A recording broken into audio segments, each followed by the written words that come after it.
Sir Mayurbhanj रे बहुत सारा इंस्टीट्यूट अच्छी बीएड रा तो आमे कौन पे गौतमी एकेडमी बाछिबो। गौतमी एकेडमी आपको भल फैसिलिटी दौची एवं गोटे ट्रस्टेड इंस्टीट्यूट लास्ट 5 इयर्स धरी आम पिला भल सर्विस दौचु।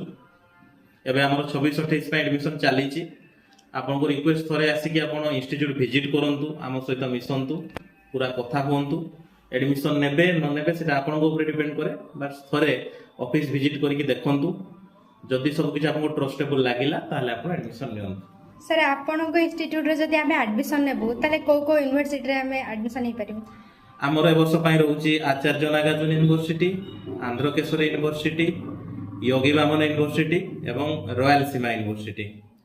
सर सबुठु भलो कोडा सबुठु भलो तो ए वर्ष पई कहिबी कोर्स फी हिसाब रे रॉयल सीमा यूनिवर्सिटी बहुत भलो रहउची। कोर्स फी बहुत कम रहउची मात्र 90,000 टंका रे 2 वर्ष रे आपनकर बीएड हे जिवो। इन आचार्य नागार्जुन यूनिवर्सिटी रे ए वर्ष पई 1,40,000 टंका कोर्स फी रहउची। आंध्रकेशर यूनिवर्सिटी रे भी 1,20,000 पाखा पाखी रहउची। योगी वामन रे 1,05,000 ରୁ 1,10,000 भितर रहउची।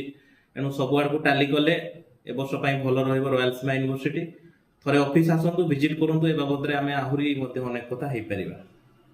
धन्यवाद सर।